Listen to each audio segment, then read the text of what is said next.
Hey, what's up guys? My name is Bill. Welcome to my YouTube channel, Cars That Last.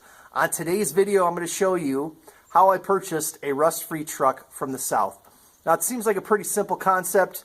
If you're from the South, maybe from the West, you're in a rust-free state, you might not find this video all that helpful, but you certainly are more than welcome to chime in if you have any comments or any suggestions for us. But a lot of us in the Rust Belt, we struggle in finding a used pickup truck because a lot of them are so rusted from all the salt on the roads. As you can see on my 04 Silverado, I've already got a coating of dirt which is underlayered with a nice coating of salt. So it's something that we battle here constantly. I didn't want to buy a brand new pickup truck. I didn't want to spend $40,000 to $50,000 to get something rust free. I only drive my truck a couple thousand miles a year. So I didn't want to get a brand new one. I found this one down in Texas, and it was about 5 years ago, and I'm going to tell you a little bit more about how I did that, but it turned out to be a great purchase for me. It's a rust-free vehicle. I only paid $12,500 for the vehicle, and it was a good deal. So let's take a look. Here are several tips that will help you determine whether or not this works for you. Step number one. Where to look for rust-free cars and trucks. Well, let's take a look at the map of the United States, and we're going to define the rust area and the no rust area. And you can pretty much tell, you could draw a line starting from Minnesota and then going all the way through the middle part of the United States. We're going to include places like Wisconsin, Illinois, Ohio, Indiana, Michigan, into the East Coast, Pennsylvania, Massachusetts, all the East Coast states. When I was searching for my truck, I looked in areas like those. I found a lot of rust on the vehicles. So I expanded my search.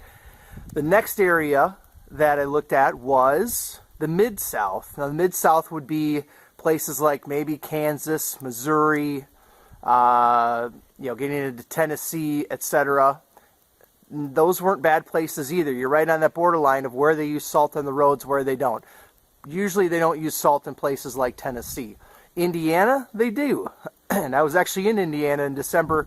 They were using salt on the roads. So the areas that I found were most beneficial to find rust-free vehicles obviously are in the South. So my areas, my search included Florida, Alabama, Mississippi, like I said, the Carolinas, Texas, and then certainly out west. And if you actually look at this map, you can draw a line. I even found some rust-free vehicles in North and South Dakota, Montana, in some of the mountain states. They get some snow, but there isn't typically as much salt on the road, so you can find some decent vehicles. And then, of course, even going out west, you go to California, New Mexico, Arizona, etc. Great places. So basically, when I was doing my search, I searched for some of the bigger cities. Places like Atlanta, Charlotte, certainly down into Florida, some of the bigger cities, Orlando, Tampa. And then I searched in Texas. I looked at Houston, San Antonio, Dallas, Texas. And I ended up finding my truck in Dallas, Texas. And one of the reasons why I like Texas so much, being from Minnesota, is that it was easy for me to fly down and drive it back home. I could do that in one day. It was fairly close for me. So that's why I ended up choosing on Texas. I found my truck there and bought it and drove it home.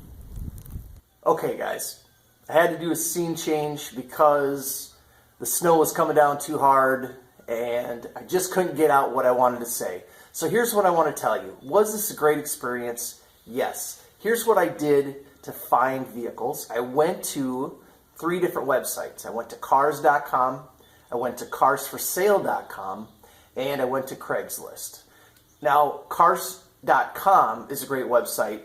What I found is that a lot of the bigger dealers use cars.com. So if you want to find a big chain, if you're more comfortable in working with a bigger dealer, Cars.com had a lot of great vehicles. I found that carsforsale.com has a lot of the smaller dealers. And then, of course, Craigslist. I use Craigslist because I like to work individually with the owners. So all 3 great websites. something to consider if you are looking to buy a vehicle and you don't feel comfortable working with an owner, long distance. You might consider using Cars.com and buy it from, a Buick dealer or, a Lexus dealer or something like that. And, they certainly can, there's, maybe they have a little bit more attention to detail as far as the service goes or something like that as far as getting you the information. So let's talk about the information and how the negotiation process went for me. When I found this truck, I found it on Craigslist. It was $13,500. I called the guy the first time. The guy didn't answer my first call. Maybe he thought I was a telemarketer coming from a weird area code. I don't know. So I called him back and I said, I know this sounds absolutely crazy, but I'm considering purchasing your truck. I'm considering flying down and driving your truck back. I want to buy it. And I just explained, we don't have pickup trucks like this in Minnesota. All the trucks like this are, rusty. They've all been used for snow plowing, and I want to find one that hasn't been really abused in those manners. And so he understood, and he was actually a super nice guy. I said, and I think this is important, I said, can you please be completely honest with me about the condition of this vehicle? What is the condition of the vehicle? And can you send me additional photos, additional close-up photos? I wanted to look at, wheel wells and the condition of the paint and, the condition of the interior. And he did send me additional photos that were actually close-ups that I could look at different things on the vehicle. So that was super helpful. And then as far as my negotiation process, I said, again, the truck was $13,500. I said, where are you at with the price? Are you flexible with the price at all? Are you open to any offers? And you know what he said? He said, right off the bat, I'll take $1,000 off, $12,500. And apparently, he wanted to sell the truck. He wanted to get rid of it. And not only that, but I paid $12,500 for this truck. I only had 49,000 miles on it.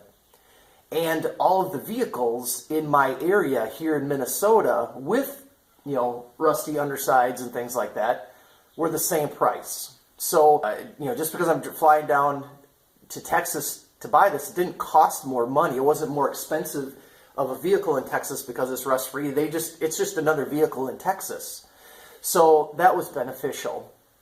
And so I felt very comfortable with the process. I explained to him what I was going to do, fly down, drive it back.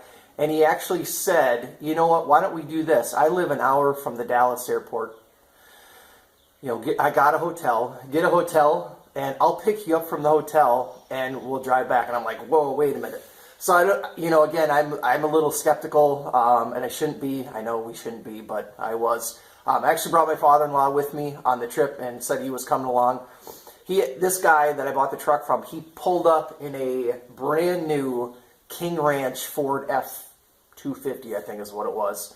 $75,000, $80,000 pickup truck. So I felt fairly comfortable that, I was getting a good vehicle, getting a good deal. So we actually went back to his house, we checked out the truck. His bank was the most skeptical. The bank was like, who is this guy and why is he from Minnesota trying to buy your truck? I ended up giving him a cashier's check. They verified it. Everything worked out. So again, I felt very comfortable, but just make sure that if you're looking for a vehicle far away, make sure that you're comfortable with the seller if you're buying it from an individual. I felt very comfortable, and it was a trustworthy process. Now, I think another key point of buying a vehicle far away is know exactly what it is that you want to buy. I will say I had to buy another car last year. I had to buy a family sedan, and I didn't know what I wanted. So I couldn't just fly down to Texas and buy a car if I didn't really know what I wanted. And I had to test drive a lot of different vehicles. Well, this isn't going to work if you have to test drive a lot of vehicles. Obviously, it'd be very expensive. I knew I wanted a 2500 HD Chevy at a reasonable price that hasn't been abused, and I knew exactly what it is that I wanted. But if you're just thinking, I want to buy a family sedan down in Texas or in Florida, that's going to be a lot tougher of a process for you. So do your homework ahead of time. Make sure that you're out there, in your own local communities, cities. Drive cars. Figure out what it is that you want if you don't already know what it is. Finally, let's talk about the costs. How much does this cost if you're going to do this? Very simply, I booked a one-way ticket from Minneapolis to Dallas on Spirit Airlines, which I call Walmart in a can. Sorry, no offense to Walmart or Spirit, but it was an interesting flight. The ticket was $175 one way. I got a hotel room on a Friday night. It was $100. It was a very nice hotel. And then to drive this back, it was 1,200 miles back to Minnesota. This thing is a pig. It gets like 12 miles per gallon on the highway. And it cost me about $150 in gas. So all in, I'm at $425 to bring it back, not including food. Anyways, so is it reasonable? $400, $500? I didn't think that was that bad to get, again, a rust-free truck. I got $1,000 off of the price from the negotiation from the seller, which was cool. And I'm like, all right, for 13 grand, all in, rust-free truck, I thought it was worth it. So again, I'm making this video. I hope you find that helpful because I know, like I said, I had a buddy do the same thing. I thought it was a great idea. I wanted to share it with you guys. And if you've got some rusty vehicles in your area, you don't have to settle for rusty vehicles. Go down, find something where you can buy it and drive back within a day. Be safe. Obviously, do your homework ahead of time. Make sure that you're buying from a good, reliable dealer or a reliable person. Somebody that sounds very, trustworthy, and you'll get a good vehicle. So, thanks so much for watching. Consider subscribing to my YouTube channel. I've got a lot more videos coming your way, and I really appreciate all my subscribers. Thank you so much for subscribing, and we'll see you next time. Thank you.